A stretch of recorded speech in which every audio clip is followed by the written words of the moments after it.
Welcome back to Gale Force Wins Season 5.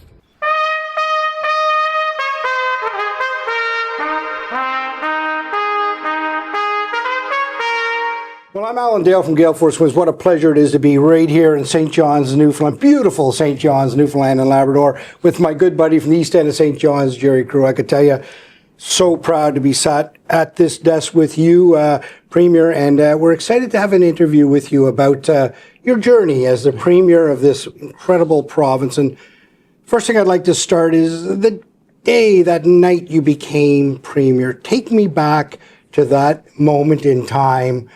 What was going on in your mind?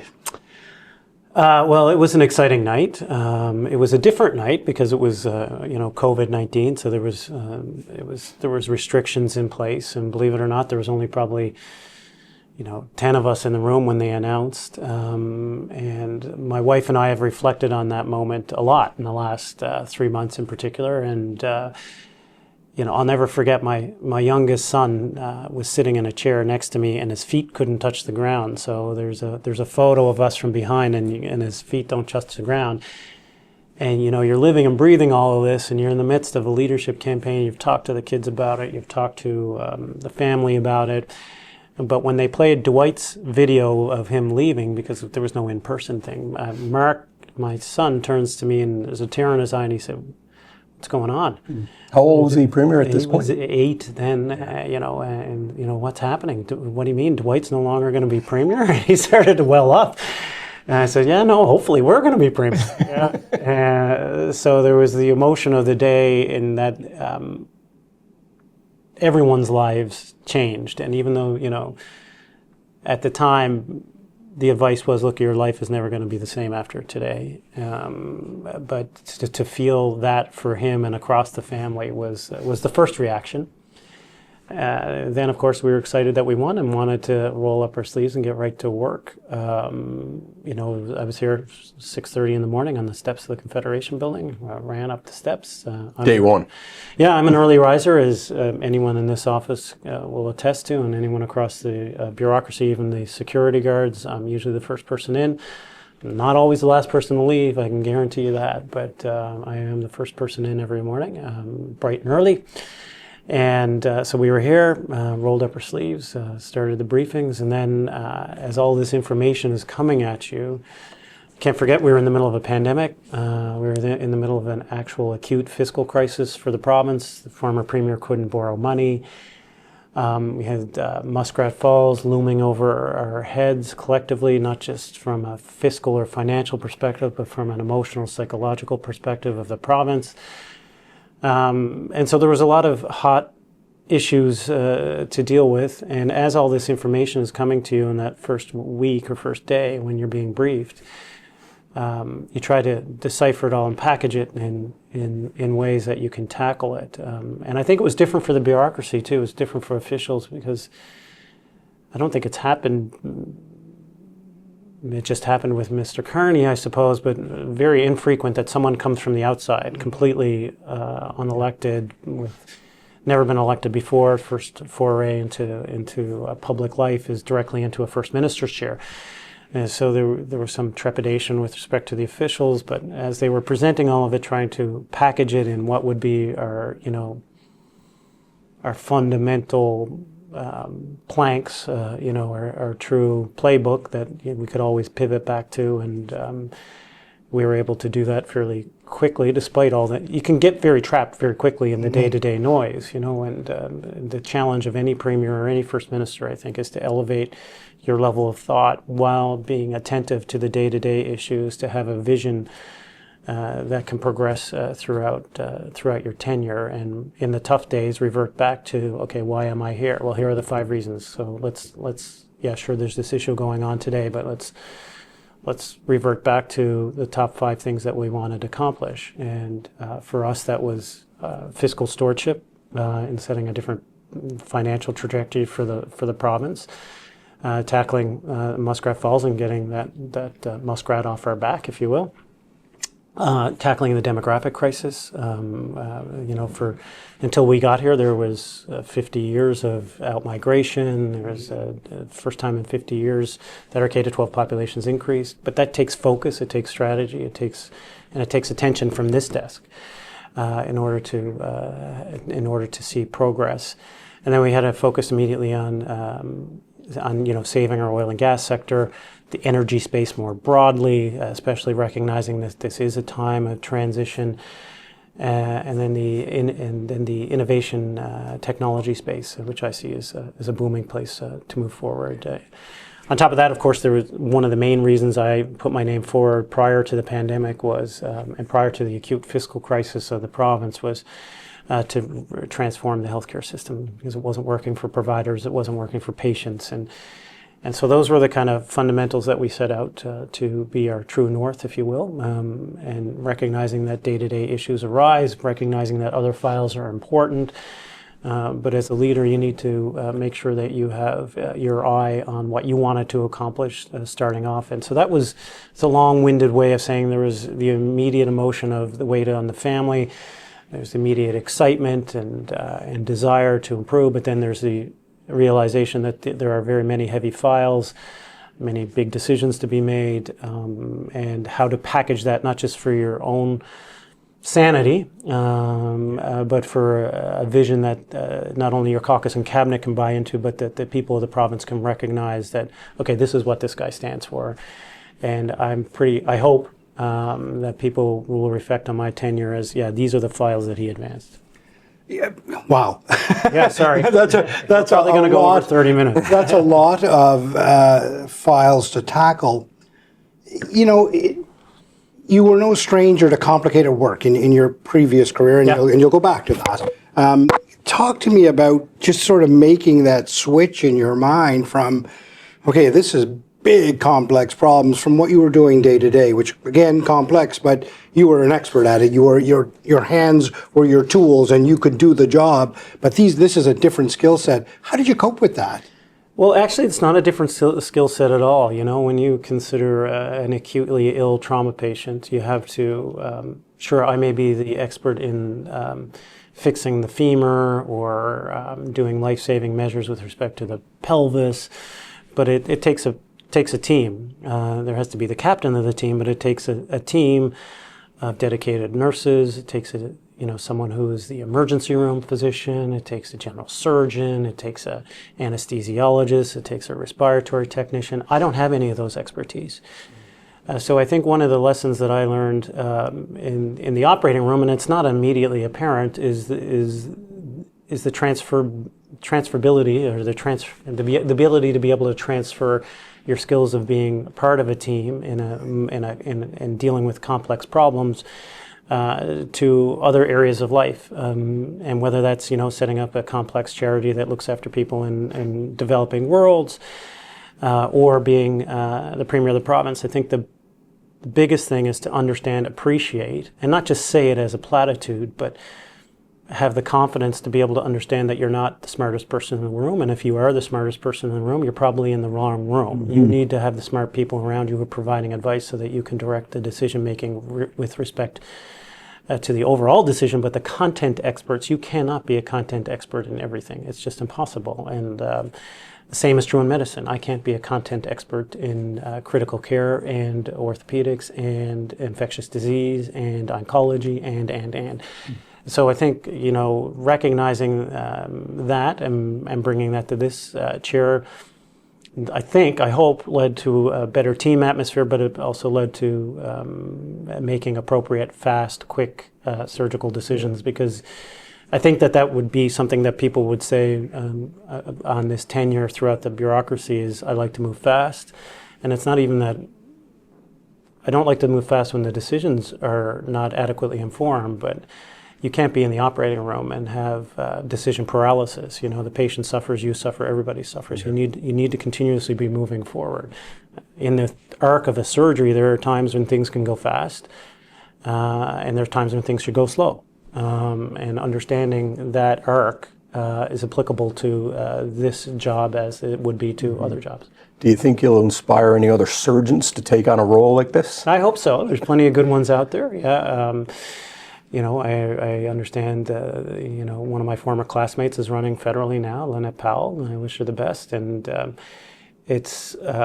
we need more people from across all spectrums stepping up, because the House of Assembly or the Parliament of Canada should be a cross-section of society, and that's not just from a pure societal perspective. It also has to do with life experience and business experience. But in an ideal world, there'd be allocations of teachers, physicians, nurses, and that way you have truly informed debate. Talk to me, I mean, you've served at the highest level. Talk to me about the importance of service and what that message would be to people. Yeah, I mean, for me, it was always a call to public service. I think that was something that was instilled in my family values and something that is deep rooted in my personal values. I've never been motivated to chase the dollar. There's nothing wrong with that, and I applaud people who do that, certainly in a capitalistic environment. But that's never been my motivation's always been to be a part of something bigger, and to try to use the skills that you've been given, and we are given them. Everybody likes to think that they've achieved their successes in life by themselves, but that's fundamentally not true. You have family support, you have societal support, and working in developing countries, I've come to appreciate that. Perhaps more than most, but I think the call to public service is incredibly noble. I applaud anyone who puts their name on a ballot, regardless of political stripe, because everyone brings what I hope is the fundamental shared motivation to make the place better. And really, that's at the end of the day, at the end of life, that is truly our best pursuit, to leave it a little bit better than you found it. And I think participating in public service is a way to achieve that goal. I could stay on the service theme for just a moment. Perhaps the highest calling service is military service. You went off to France and you brought the unknown soldier home. Talk to me about that. That was... I still get goosebumps. I get emotional even thinking about that journey, and it was a historic and special day. There's no question about it. It was special for multiple reasons. First of all, we achieved something that no one else was able to achieve. This was a pursuit by the Legion and the regiment that just had met, wall after wall after wall. And then when we came in, we said, let's just do it, and started making phone calls myself to enable those decisions. So to see something start from an idea and then actually precipitate is rare in some of these policy decisions, but to actually see it as a success was fantastic. But I mean, that can exist anywhere. Yeah. What's really special about this was recognizing that this has been an open wound for Newfoundland and Labrador for over 100 years, and to try in some way to heal that wound, to provide closure for all those young men who didn't make it home for their families, was monumental. It was emotional. It was almost religious. It was certainly spiritual. And to be able to do that as the next of kin was something that I never ever expected. The emotions were something that I never expected. It was something that I took very serious, including, we had the lying in state, and I treated that like that was a wake for my own son almost, and was there every day, greeting people who came in to pay their respects. So it was a success as an initiative. It was emotional and spiritual healing for the province, and it was incredibly emotional and life-changing for me. I mean, there's very little that I can say has touched me or changed me as a person, as a father, as a premier, than that. Nothing else. When all of this is said and done, I hope that is a part of my family's legacy for generations to come. Well, I was there that day, and if you remember, I interviewed you briefly, but I think the sentiment was that a lot of people were very proud of what you did there. Hi, it's Gerry. I'm at I'm up above the War Memorial here now, and I'm just going to turn around so you can see people are standing and watching it on a big screen. There's not enough room down by the actual memorial itself, and this lady is here. Could you introduce yourself and tell us what it is you're doing here? It's Monica, and my name is Monica O'Brien.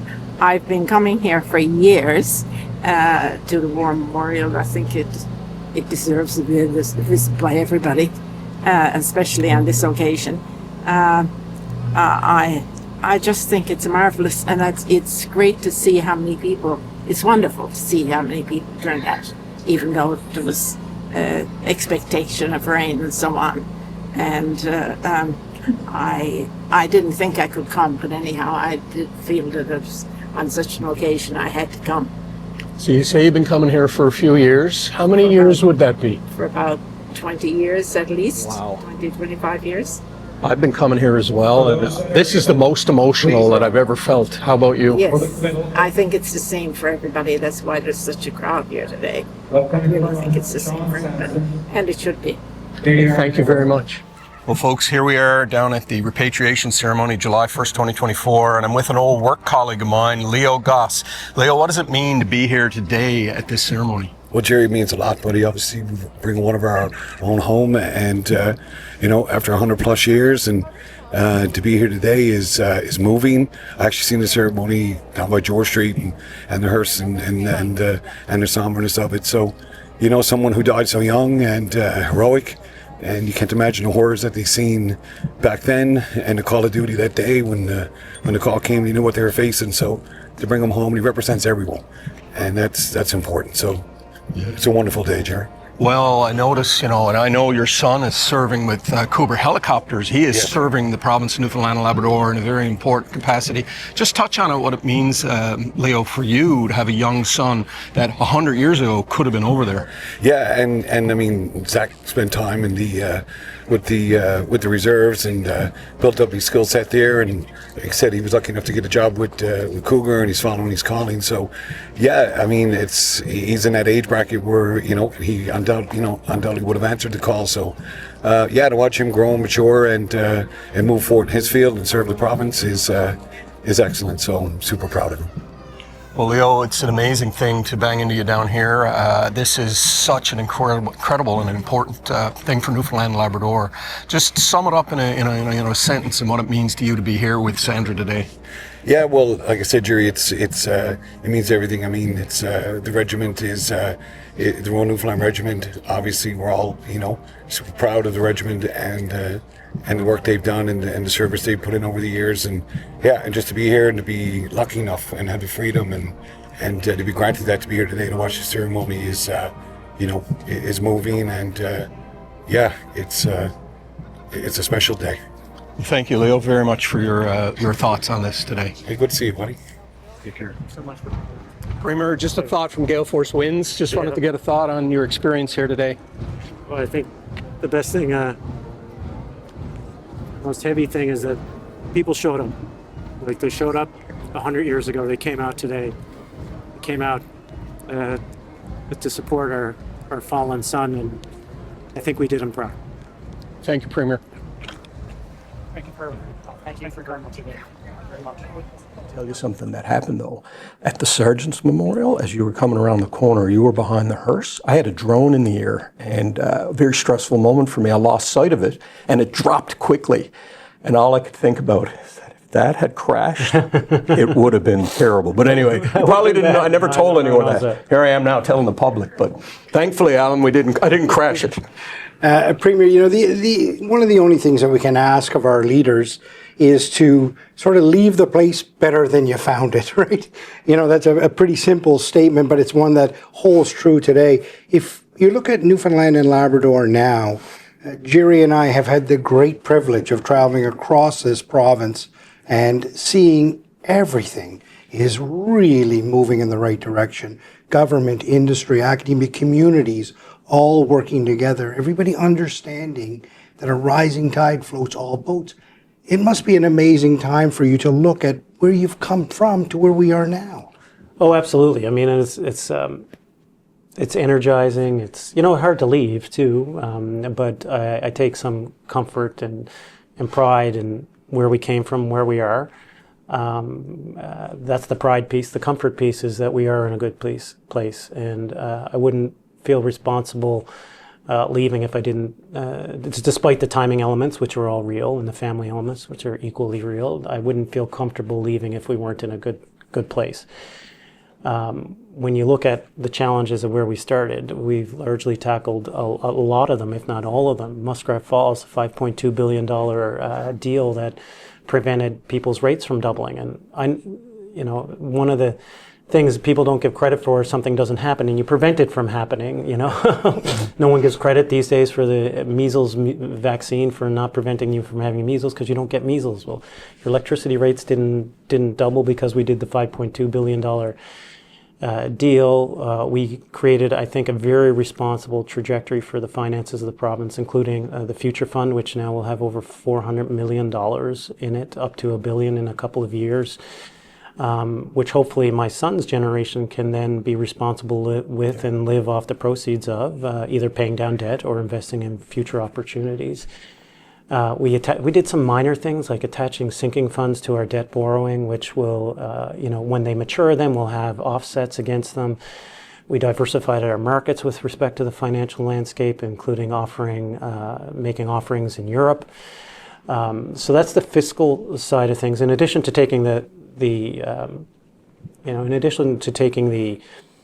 deficit from over $1 billion down to 300, and now this year around $400 million, which is no small feat, given the pressures that exist. So doing all of those things takes courage, it takes focus, it takes strategy, and I think we've been recognized and we've been upgraded by all the agencies across the country as a result of that prowess and that stewardship. But in addition to that, we've looked at the economy more broadly and trying to diversify so that we're no longer a one commodity province. I mean, we've learned our lesson with that with fish. We've learned our lesson with that in oil and gas. And so being able to look at greenfield opportunities like hydrogen and wind and where that can take the province and opening that to setting the rules for that, establishing a brand new industry for that is something that we're all incredibly proud of and will play a role in the economy, but also diversifying the economy to, innovative technology space based, growing our fishery, making sure that it's a diversified portfolio, critical minerals, so that when there are the inevitable ebbs and flows in one particular industry, then that's more sustainable, and recognizing that involves rural economic development. And then you kind of move into the social side of things with respect to the healthcare initiatives. We did things that people said could never be done. One health authority, amalgamating all the road ambulances into one entity. I mean, we had a mishmash of, you never knew if you were getting it, with all due respect. It was not the same quality of training. You never knew who you were getting. You never knew where the assets were on the road. Right. So now we have one road ambulance service that is all unionized. They will all eventually be scaled up to the same level of training. There's a central command where everybody knows where they go. That is something I'm incredibly proud of. One authority is monumental. We continue to kind of roll out new initiatives within health. Family care teams, no one knew it. That is a solution to the problem that exists with family practice right now and primary care. The model of care that existed before, shingle out, seeing people from cradle to grave, 12 hours a day, is not the way that new people want to practice. Also, by the way, not the way that you want to receive care. No. So harnessing virtual care, family care teams all into one, keeps emergency departments open, but it connects people to the care that they need, not necessarily the traditional care provision that was provided. Within the social framework, we continue to address poverty, the social determinants of health, including a robust poverty reduction strategy that will eventually show that we're in the top of the country. I saw a stat yesterday, but that's still based on 2002 numbers. we increased the child poverty benefit by 300%. We introduced, extended the neonatal supplement so that families are getting the nutrition they need, not just from 0 to 1, but we included up to 5 years of age. Then introduced school lunch program before the federal government did, across up until grade 9, so that people can go to school with full bellies and have good lunch, and then can learn. Also, by the way, an economic instrument that families aren't necessarily required to provide for breakfast and lunch necessarily for their children. We introduced targeted basic income for children coming out of care. Before, we were just giving kids a pat on the back, as they left our authority and saying good luck to you with the rest of your life. Now we provide them with a basic income up until the age of 30. Introduced targeted basic income for those 60 to 64 who may fall through the cracks of the Canada Pension Plan. We streamlined all the support services so people can actually get what they deserve in the social safety net. Seems like something simple, but you used to have to apply for 15 different programs, and now we're down to 4. And so that means, like, if you were struggling socially, you may not recognize the 5 programs that you didn't apply for. So all of those are healthy, robust things to support the social safety net and the social determinants of health. It's amazing. We can go on and on. What a memory, you're just whipping them off. It's impressive that you can remember everything. More impressive that you and your government took us through all of those things. Yeah. So we didn't even touch on some of the bigger ones. We'll touch on one. Yeah.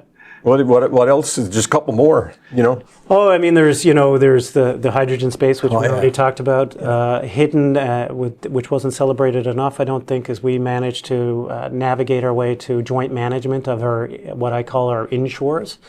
So our coast and bays. Before that was exclusive federal jurisdiction. Now that becomes joint management. Different than it's exclusive management. Sorry. Right. So we get to make decisions based on wind developments in Placentia Bay, for example. Not saying that they will happen tomorrow or anything else, but that could be a historic piece of legislation that 20, 30 years from now people go, well, that was a smart move. The critical mineral sector is booming. We continue to kind of recognize that. And then, of course, there's the massive energy play. Yeah. It's including saving oil and gas, which is an important part Very of the much so. future. Yesterday's budget, we reinvested in oil and gas, which we have been to date. Back in 2020, Terra Nova was dead. Cenovus project was mothballed. We made the agreement with the federal government. Now, the federal government didn't want to necessarily play in the oil and gas space. I can appreciate that, given their ideological slant. Said, let me do it then, and struck the deal to save those projects. And here we are. Terra Nova is out producing, and the Cenovus project's almost done. But then there's the green energy space. Well, since you brought up the budget, I want to say one thing. My wife's a teacher, and what your government has done to bring 400 teachers, I believe. Yeah. That's huge. Yeah. Education is so important. Tell us a little bit about your feelings on that.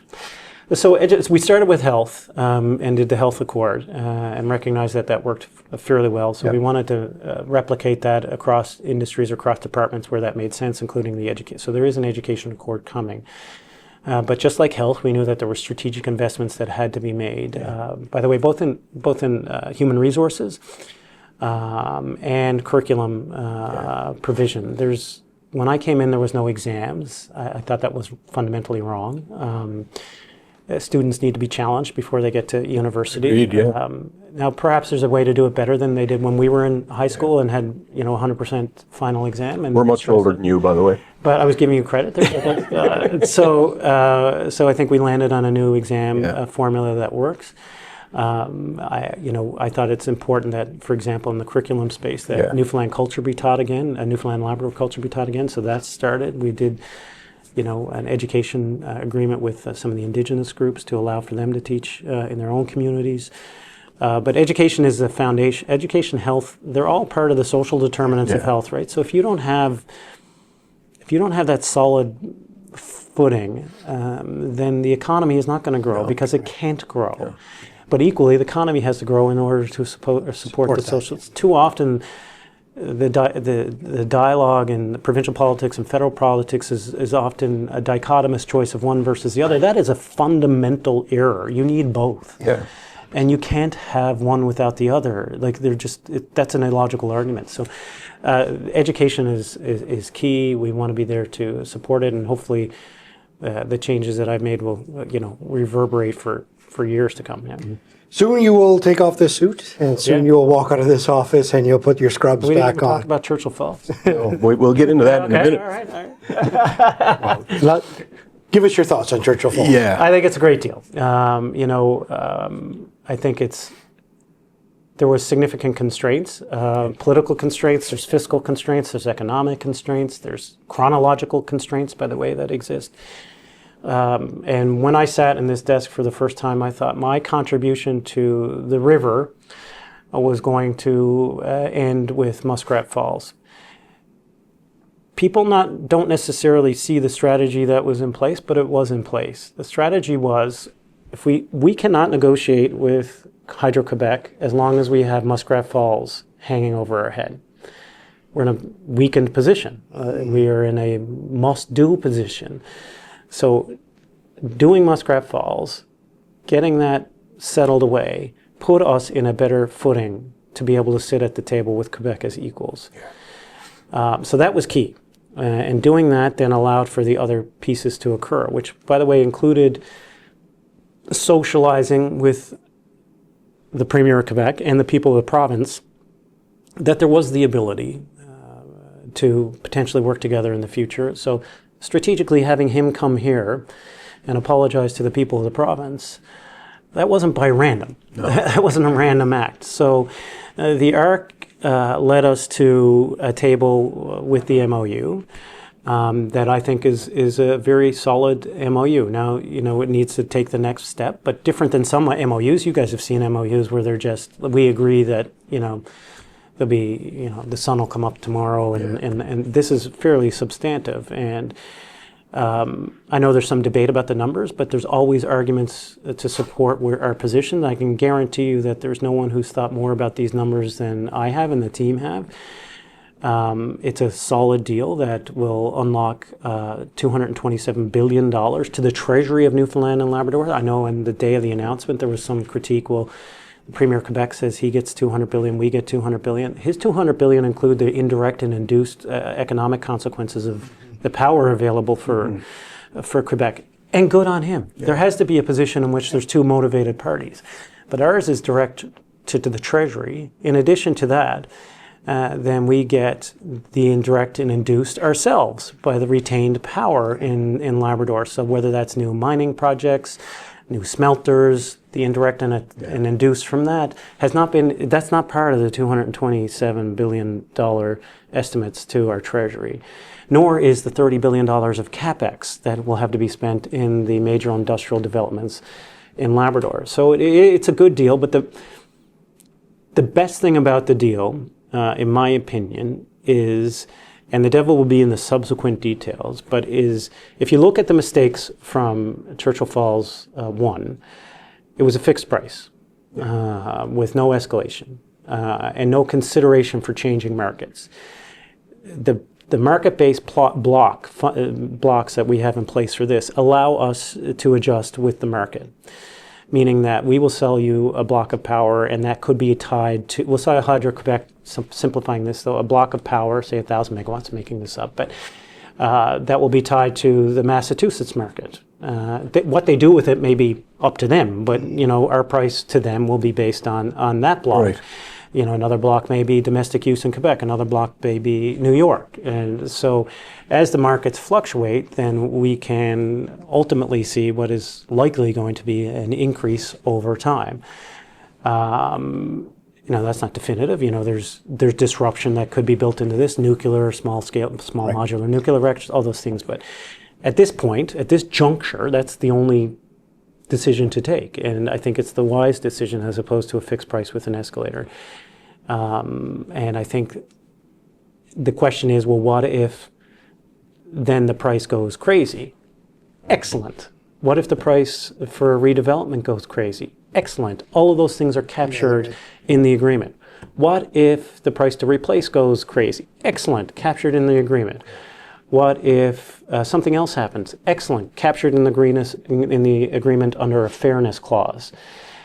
which was not applicable in the first deal, which is why we lost in court. There was no fairness ability. So in addition to this, and that's just CF1, so we have set up a scenario in which if Hydro-Quebec does very well, we do very well. Yeah. And that's great. And that's great for everybody. Yeah, that's great, good for them, good for us. There is never a scenario in which, in my opinion, looking at the economics now, in which we could do this alone. We tried that with Muskrat Falls. And the problem with Muskrat Falls is we were the financer, we were the developer, and we were the customer. Yeah. So if the price goes up for Muskrat Falls power, it has to be borne by the customer or the taxpayer. This is for export. Yeah. So if the price of any of this, including Gold Island, goes up, that's Hydro-Quebec's problem. Yeah. They have to figure out how to blend that into their system or how to recover that in their system. That's not our problem. By the way, the more they charge, the more we get back. So it's a really good deal, and on top of the fact that we do get all that money 17 years early, and that can't be underestimated. Well, it's funny. I was in the media lockdown for that, and that point there, I think, the media is not normally, gobsmacked. I couldn't believe it looking at my colleagues, and they were gobsmacked. But I can tell you this: I've never been prouder of being in a room and the energy. I had my 21-year-old there, and I told him, I said, we are witnessing history for Newfoundland and Labrador. And I get goosebumps just talking about it. So I'm very proud of what you did there, and I think it was amazing. Oh, thanks. Yeah, that day was quite special. Yeah.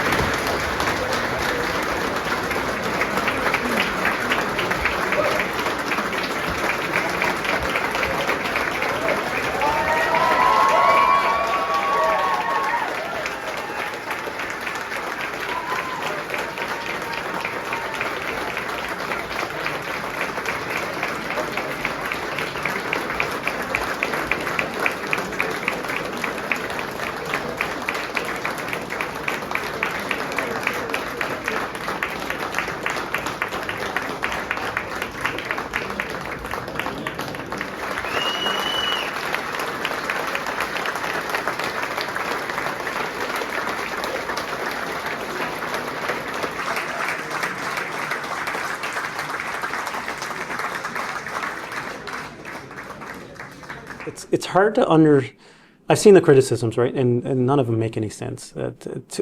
We want it. The other thing done differently for this is I came to a point in the decision making with respect to this deal where I couldn't live with myself knowing that I got it this far and didn't put it in the public arena. Yeah.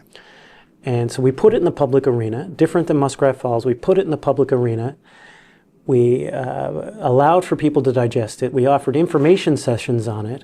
And then we had a special sitting in the legislature to debate it, none of which was afforded to any of the other two deals. Mm-hmm. It would be our prerogative, or the prerogative of Newfoundland and Labrador Hydro, to do this deal without any of those consultations. But we did that right. We got the Indigenous piece right. We'll continue to get the Indigenous piece right. But we got the public engagement. And we'll continue to do those. That is a very different scenario. So, including the oversight panel, which was never, all of these things were lessons learned. I like to think that this deal is a combination both of a good commercial transaction and the lessons learned from Muskrat Falls and the lessons learned from Churchill Falls 1. You want to talk about it, and I can see why. You should be very proud of it. So soon you will take off this suit and you'll put your scrubs back on, and you will no longer be Premier Furey and you'll be Dr. Furey again. Talk to me about the future. What are you excited about? What's going to get you going every morning? Yeah, well, I mean, I've never lost my passion for the OR. I've had many conversations with colleagues, including last night, where I think one of the benefits of doing this job for me as a surgeon has been able to look back at that career from the outside, from outside the windows of the hospital, and go, that's a pretty cool career. Yeah. I mean, and believe it or not, the practice of medicine has the same bureaucratic nonsense that any job has, right? But when you're in the surgical suite, when you're in the hospital, you don't really understand sometimes that every job has those issues. You know, they may not be the exact same, but everybody's workday is complicated by bureaucratic issues. Whether you're a teacher, or whether you're snowplow driver, it doesn't matter. Like there's always these issues. But being able to come out and not have to deal with the day-to-day, is my case going ahead, blah, blah, blah. and look back and say, that's a pretty cool career. You get to help people. It pays very well, by the way. People generally come in at Christmas with chocolates and cookies and like things that don't happen at this office. Doesn't look like you. You don't eat the chocolates though. But it's so I'm looking forward to it. I've never lost my passion for it. I'm sure there'll be other opportunities potentially to entertain in the future. I hope that there will be the ability to serve the public again in the future in a different role than being a surgeon, and potentially even in the political arena again. But for this moment in time, this is the right decision for my family and for the general public, so we don't trigger two elections in 2 years. Well, I certainly, on behalf of Gerry and I, thank you very much for everything you've done for the province. But I guess I'd like to leave the last word to you. And if you could sit at every kitchen table in Newfoundland and Labrador, and it being that camera right there, that kitchen table, what would you say to Newfoundland and Labrador on your way out of this office? Well, first of all, I would say thank you. Thank you for giving me an incredible gift and placing your trust in me. I'm going to get emotional now, but there's been a lot of special things about this job, but the most special thing is being at your kitchen table, is having those individual interactions with harvesters, despite some challenging times, with plant workers, with Tim Hortons workers all across the province. Getting to know you and what makes Newfoundland and Labrador truly tick has been a special gift, and a gift that I will take with me for the rest of my life. As a message, and I would leave you with this, that it is truly a bright and spectacular time in Newfoundland and Labrador, and I know it's difficult to get distracted by the question of the day, if you will, and the negativity that exists everywhere on a day-to-day basis, and social media has complicated and amplified that. But every now and then, pick your head up from the keyboard, pick your head up from the processing plant, pick your head up from the truck, and look at exactly what Newfoundland and Labrador has to offer here right now. We have exactly what the world needs. We have critical minerals, we have green renewable energy, we have lower carbon footprint, oil and gas products, and we have the people here who make the entire province tick.